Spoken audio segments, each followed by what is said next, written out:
buenas noches con todos. El día de hoy vamos a repasar el libro de dietoterapia con el capítulo 1, ingesta, digestión, absorción, transporte y excreción de nutrientes. Este capítulo se va a dividir en dos partes. Entonces el día de hoy hablaremos de la primera parte. Yo soy el expositor estudiante de nutrición Manuel Ipaquisberg como representación de la Sociedad Científica Estudiantil de Nutrición, de la UNSA. Entonces vamos a ir. Listo, entonces vamos a hablar sobre el tubo digestivo, que es lo principal en el aspecto de la ingesta, de la digestión, la absorción, el transporte y la excreción de nutrientes. Entonces, como primer punto, el tubo digestivo, según su diseño, este está preparado ¿para qué? Su primer punto sería para digerir los macronutrientes.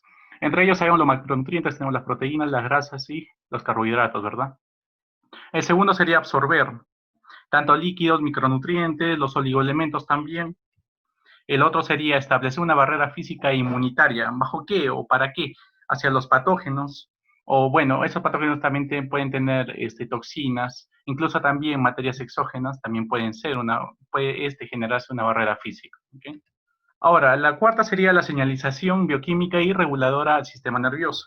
Acá un poco más importante es lo que interviene el eje del intestino-cerebro a través de ¿cuál? De la microbiota. Entonces acá importantísimo lo que la microbiota actúa. Ya, entonces vamos a verlo eso un poco. Bien, entonces el eje intestino-cerebro está conformado por ¿quiénes? Principalmente por la microbiota, 1, el sistema nervioso entérico como 2, el sistema nervioso autónomo. Ya sabemos ahí que entra lo que es el simpático y parasimpático, el sistema neuroendocrino, el sistema neuroinmune y el sistema nervioso central. Último, pero no menos importante. Entonces, importantísimo por ese lado. Entonces vamos a hablar un poco de lo que es el sistema nervioso entérico, que es el que más adelante vamos a ir tocando, esto del sistema nervioso entérico. Para entrar un poco, también quería mostrarles acá, hay una pequeña imagen al lado derecho, de todas las bacterias comunes que están en el tubo digestivo. Lo vamos a ir viendo también, lo vamos a ir viendo después. Entonces, vamos a entrar rápidamente al tema de que qué señales entran, qué señales llegan al sistema nervioso central a través de la microbiota. Hay 3 señales. La primera es el nervio vago. ¿Ok? Entonces, es una de las principales formas de transmisión, el nervio vago. Entonces, lo vamos a ver también más adelante a través de qué? Del sistema parasimpático y del simpático también. Otra forma sería la circulación sistémica. ¿A través de qué? De metabolitos, como neurotransmisores, hormonas, incluso ácidos grasos de cadena corta, obviamente. Hablamos el tercero, que es el sistema inmune. En este se activa a través de qué? De la microbiota. ¿De qué manera cuando se liberan estas, por ejemplo, citocinas? Es una manera de transmisión, de señal. Entonces, igual, más adelante también lo vamos a ver. Entonces vamos a ver otro tema que es la actividad eléctrica y mecánica de las fibras del músculo liso, del tubo digestivo. Importantísimo. ¿Bien? Entonces, si ven en la pantalla en donde dice normal, en la potencia de membrana, si se dan cuenta hay una onda azul, la primera, que es la onda lenta. Bien, normalmente se llama así, es una onda lenta. Hay unas pequeñas espigas de 1 a 2 aproximadamente. Entonces, ¿qué quiere decir? Que en esas espigas se genera una pequeña contracción muscular. Bien, entonces, por ejemplo, en este caso, si se dan cuenta, más abajo de la membrana, del potencial de membrana está el tono muscular. Se está generando una pequeña contracción y hay un movimiento del tono muscular. Por ende, en el caso de la estimulación, cuando la potencia de membrana está o hay espigas, como lo ven en la segunda imagen, ven que hay espigas como unas 4 a 5 aproximadamente cuando el tono muscular genera las contracciones. Entonces ahí posiblemente haya deglución, haya todo el transporte de quimo o del alimento masticado ya sea de la boca. Entonces, en el caso contrario, que sería este inhibido, hay un potencial en membrana de una onda lenta demasiado. O sea, si se dan cuenta, en la primera hay 4 ondas y en la tercera hay solo 3 zonas. ¿Y cómo es el tono muscular? Es mínimo, o sea, casi cero, nulo.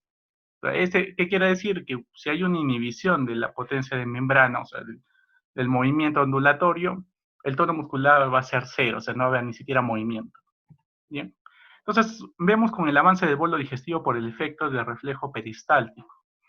Igual, Plasmado esta parte de la actividad eléctrica y mecánica, lo plasmamos un poco a lo que es el peristaltismo. Entonces, si nos damos cuenta, hay una parte de contracción, relajación y una parte basal. Entonces, todo este potencial de membrana en un momento estimulado genera todo este peristaltismo. Igual para el transporte del quimo hacia las estructuras del intestino delgado, el intestino grueso, igualmente. ¿Bien? Entonces vamos con otro tema que es la contracción del músculo liso. ¿Ya? Entonces acá, por ejemplo, vemos que a nivel molecular, ¿cómo ocurre la contracción del músculo liso? Hay una parte extracelular y la parte intracelular. Normalmente para que ocurra una contracción de músculo liso, tiene que entrar primeramente el calcio. Igual que en el caso de la sístole y la diástole, en el caso del corazón, entramos en la contracción del músculo liso, en el caso del tubo digestivo. Tiene que entrar calcio, o también puede salir calcio del retículo sarcoplasmático, por ejemplo. ¿Qué pasa? El calcio, tanto entrado como salido del retículo sarcoplasmático, se une a la calmodulina. Entonces hay una unión de calcio con calmodulina, y este calcio con calmodulina activa la enzima que se llama la miosincinasa. ¿Qué hace la miosincinasa? Genera una fosforilación de cadenas ligeras de miosina. En conclusión, ¿cuál es su tema? ¿Qué genera contracción? Bien, entonces entra calcio, sale calcio del retículo sarcoplasmático, se une a la calmodulina, este activa la enzima miosincinasa y hay una fosforilación de la cadena de miosina, en conclusión, contracción. Bien, seguimos. Entonces vamos a hablar acá también sobre el sistema autónomo del parasimpático. Simpático.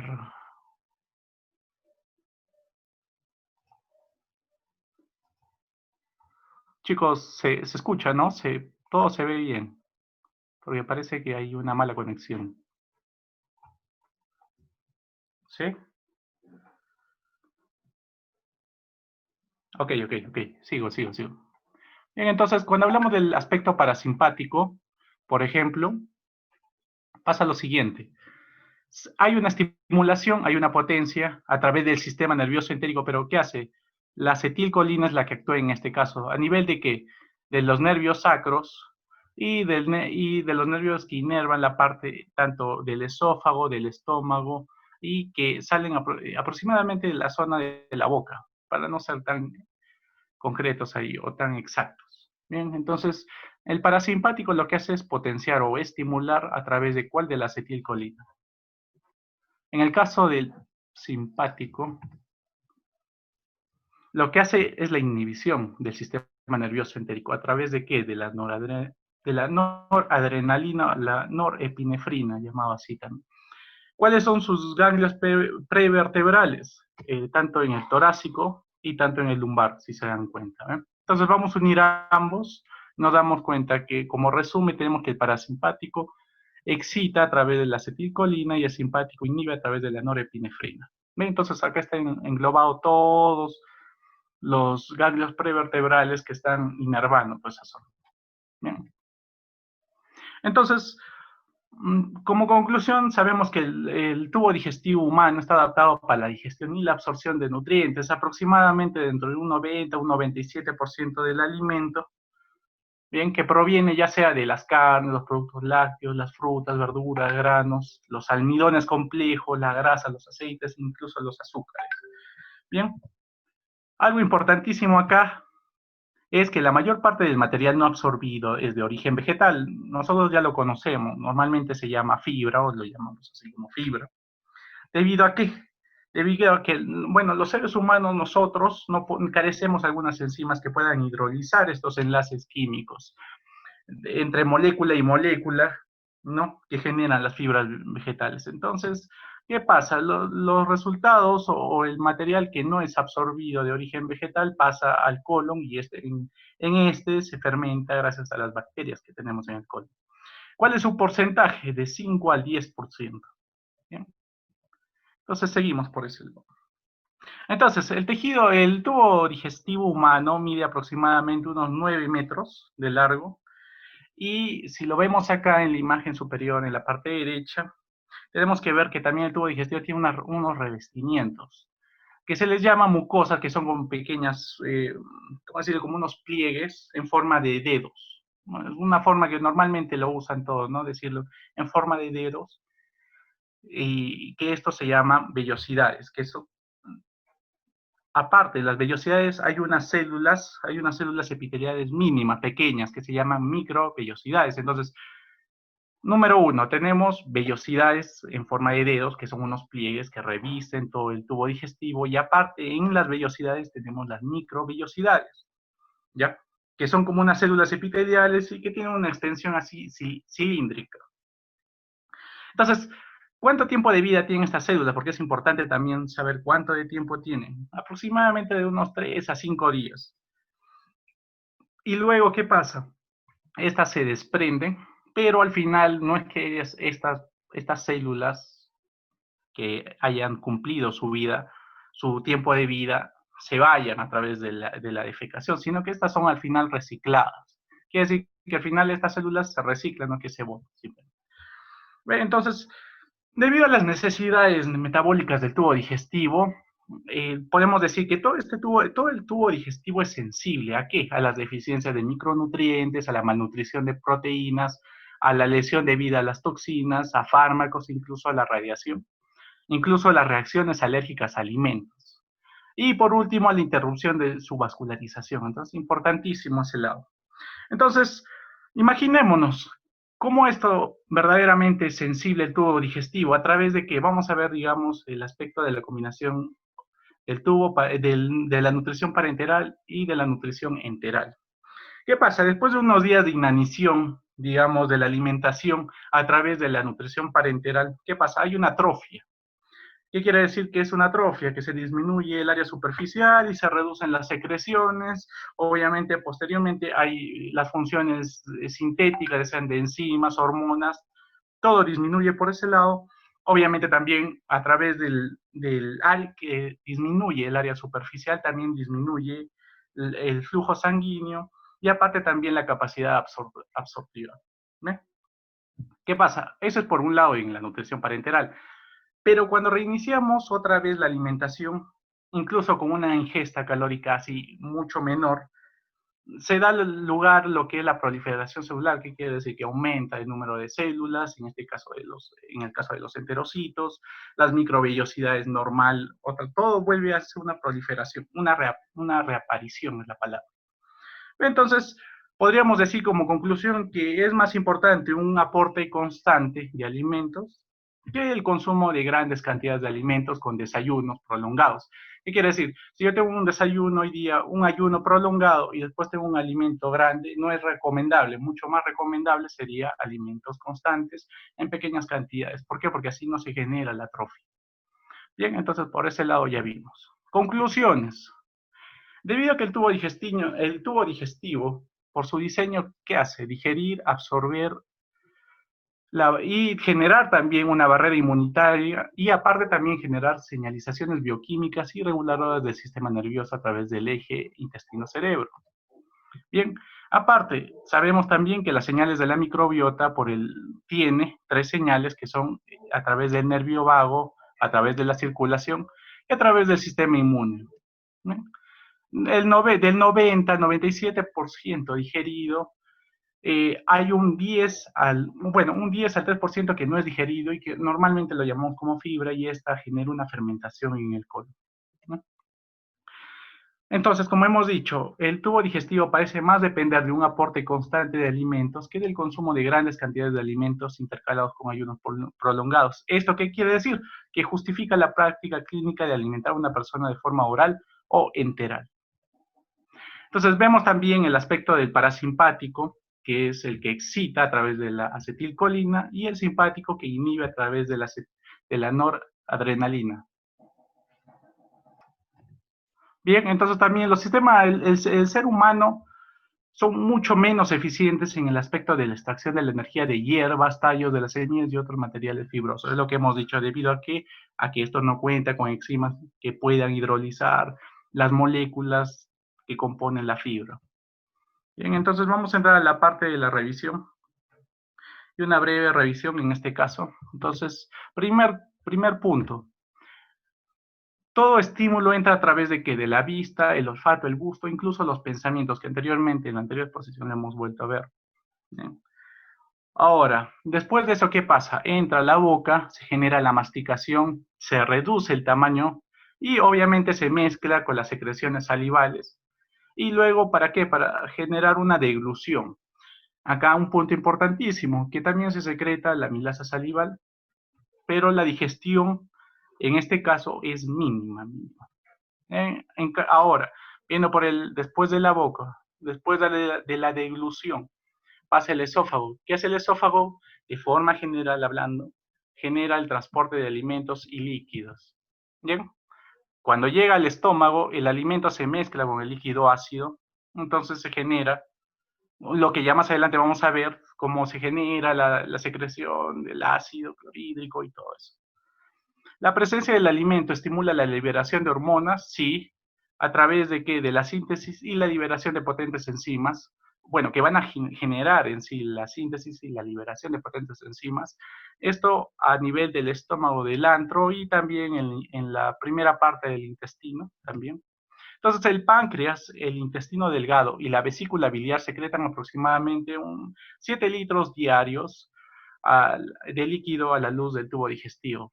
Bien, entonces estos 7 litros diarios, ¿qué pasa? ¿Terminan saliendo o es que simplemente se van y ya, listo, ¿no? O es que se reabsorben. Pues vamos a ver eso también.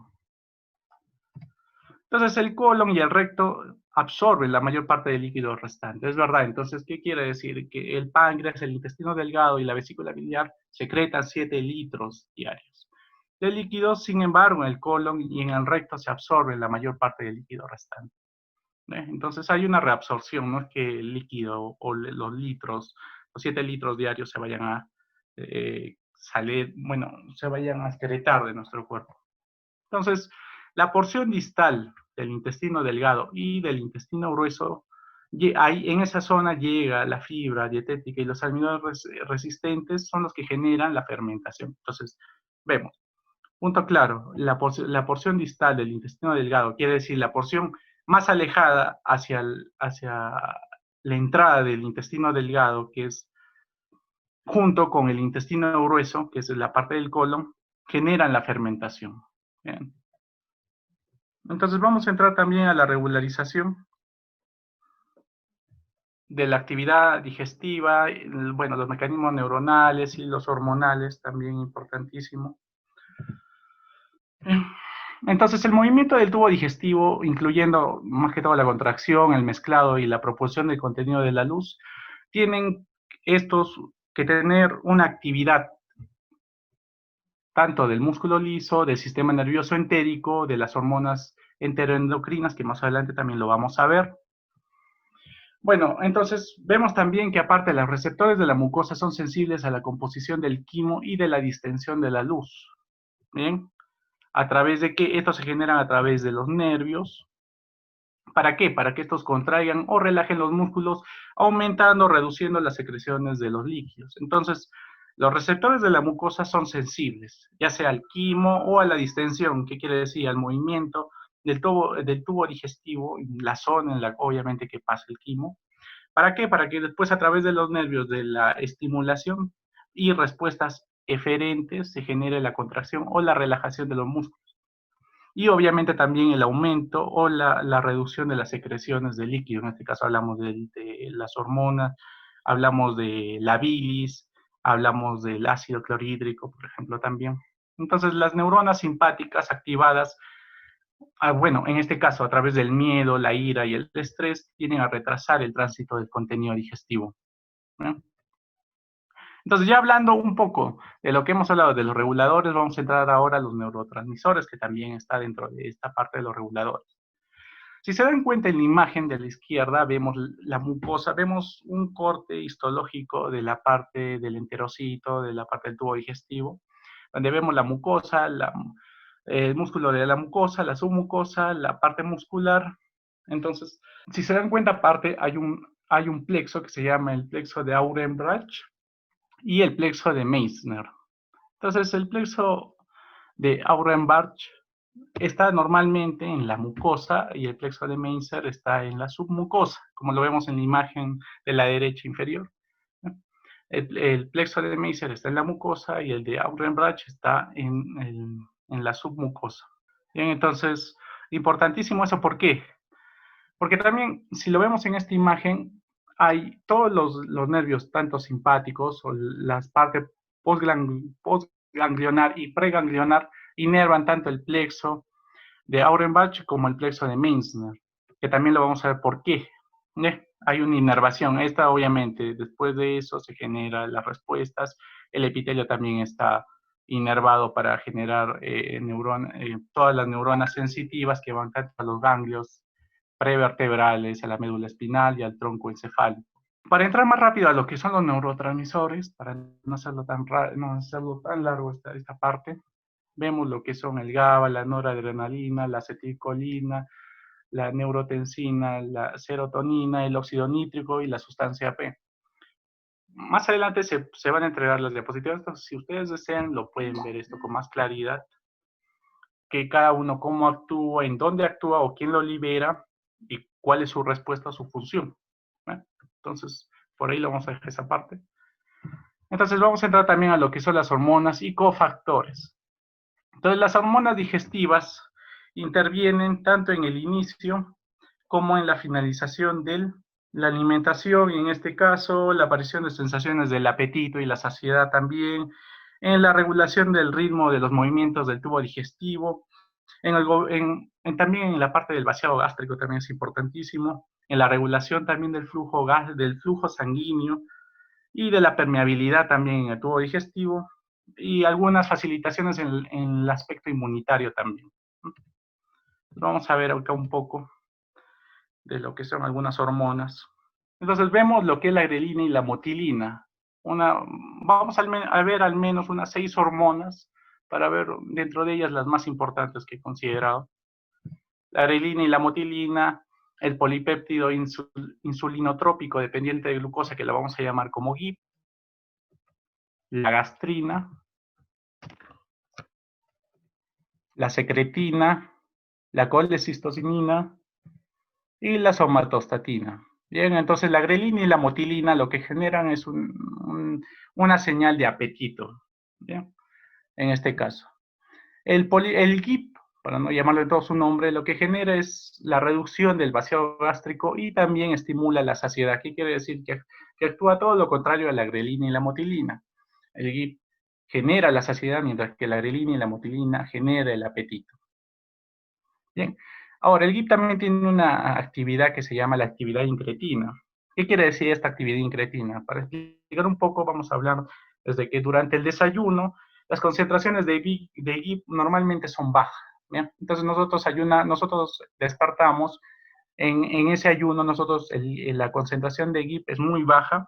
Sin embargo, bueno, nosotros ingerimos, digamos, en este caso pan como hidrato de carbono, o mantequilla, digamos, en el caso de los lípidos, pongámoslo así, entre hidratos de carbono y lípidos.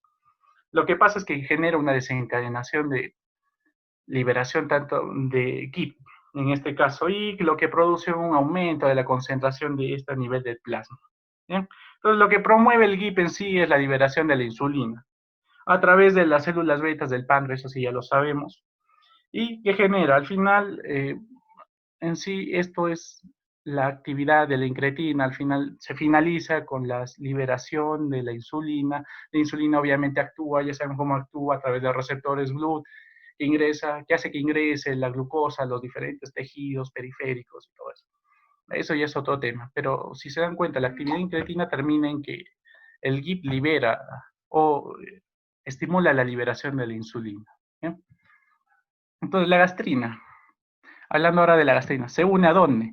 A los receptores de las células parietales y células liberadoras de histamina. ¿Para qué? Para estimular el ácido gástrico, que lo vamos a ver más adelante a más detalle. También se une a los receptores de las células principales para liberar pepsinógeno, igual, importantísimo. También se une a los receptores del músculo liso para aumentar la motilidad gástrica.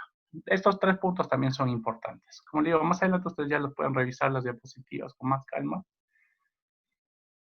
Ahora, hablando de la secretina, hay dos puntos, tanto la estimulación y la inhibición. En el aspecto de la estimulación hay una secreción del jugo gástrico. ¿Qué quiere decir? Que estimula la secreción del jugo gástrico, obviamente el jugo pancreático en la zona, en el páncreas, en este caso, e inhibe la secreción gástrica del ácido. ¿Qué quiere decir? Entonces, ¿esto por qué lo hace? Como protección de la mucosa duodenal del ácido. ¿Qué quiere? Entonces, para ser más concretos ahí, entonces la estimulación de jugo pancreático. Obviamente esto cuando ingrese el alimento al intestino delgado. Genera a través del páncreas la secreción de jugo pancreático. Sin embargo, obviamente lo que tenemos que hacer es que las secreciones ácidas del jugo gástrico no entren más a lo que es el intestino, porque si no se podría generar muchas más afecciones, mucho más patologías. Entonces, ¿qué hace? Ahí dice, ok, terminó tu tarea, la secreción gástrica tiene que cesar, entonces lo que hace es inhibirla, la secretina se encarga de eso, entonces se encarga de dos puntos. Inhibe la secreción gástrica del ácido, dice para, entonces al otro le dice, bien, ven, bueno, el quimo entra y dice, ven, bueno, puedes pasar, y acá lo que hace es la secreción del jugo pancreático. ¿Bien?